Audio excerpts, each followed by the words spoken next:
सभी को जय माता दी। कक्षा 11 स्टेट सब्जेक्ट में मैं गिरीश सर आप सभी स्टूडेंट्स का स्वागत करता हूं। आज हम चैप्टर नंबर 3 में नए सूत्रों का अध्ययन करेंगे। बराबर है। उस सूत्र का नाम है गुणोत्तर माध्य। गुणोत्तर सबसे पहले इससे पहले हमने अलग अलग प्रकार के सूत्रों का अध्ययन किया। फर्स्ट ऑफ ऑल देखा हमने माध्य ज्ञात, समांतर माध्य, भारित माध्य, मिश्र माध्य। बराबर है। आज हम चौथा नंबर का सूत्र गुणोत्तर माध्य ज्ञात करने का सूत्र देखते हैं। गुणोत्तर माध्य को बोलते हैं जियोमेट्रिक मीन, माने जी फॉर जियोमेट्रिक।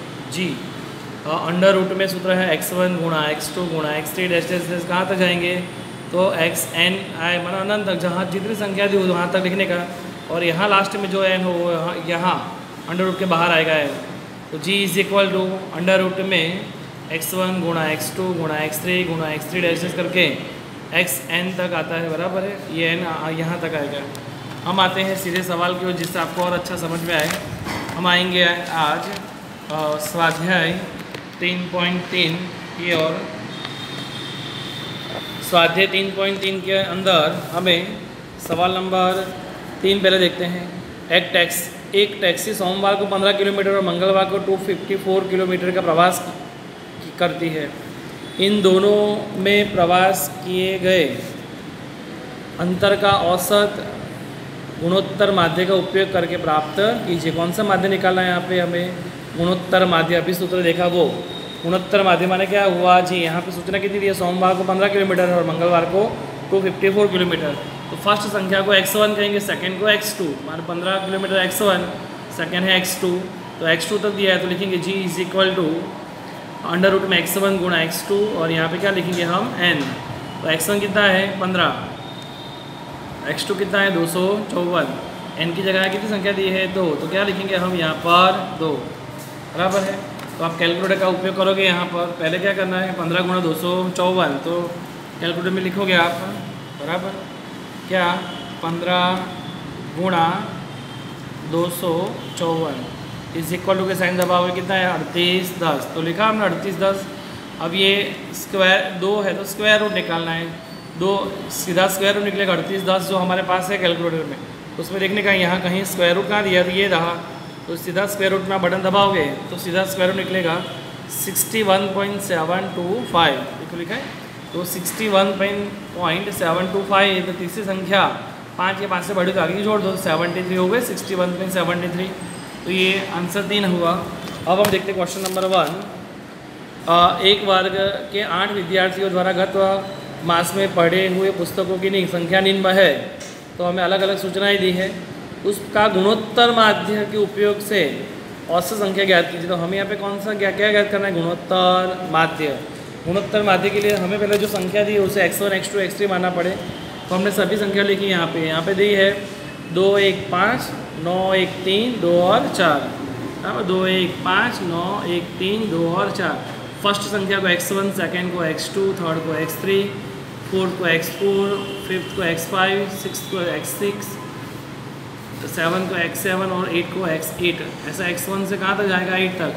तो हमारा गुणोत्तर माध्य क्या बनेगा? गुणोत्तर माध्य g is equal to under root में यहाँ पे क्या लगाएंगे सबसे पहले तो हम n, x1 x2 x3 x4 कहाँ तक जाने का xn तक 8।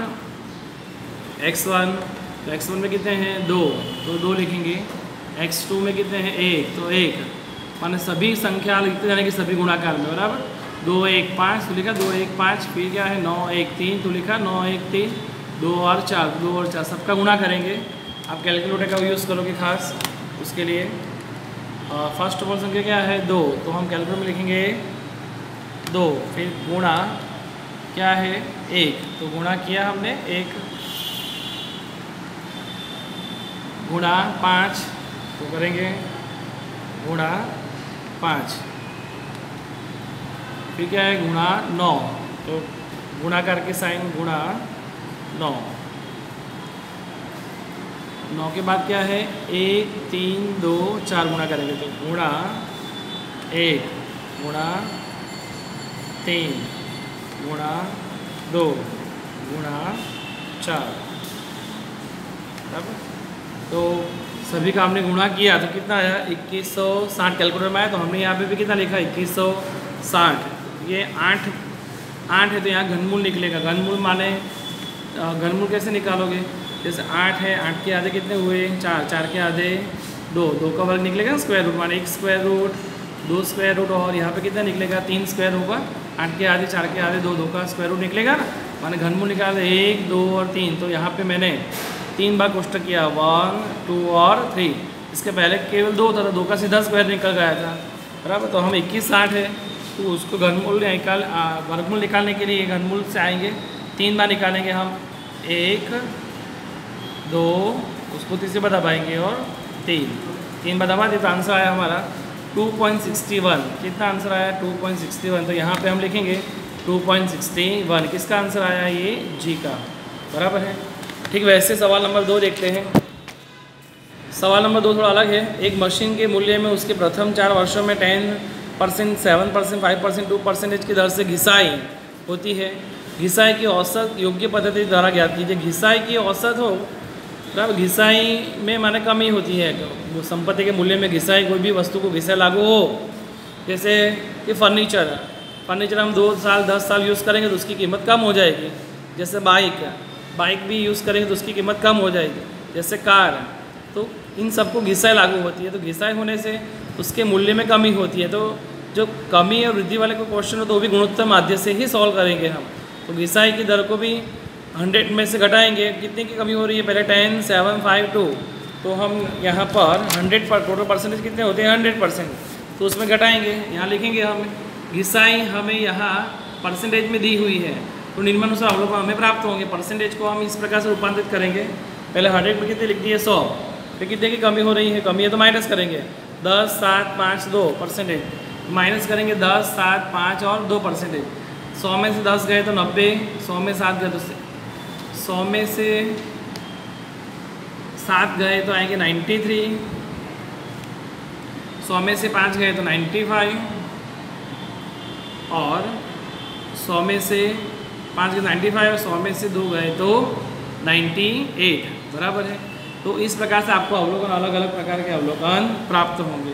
अगर हमें जो भी अवलोकन अलग अलग प्राप्त होते हैं उसके आधार पर आप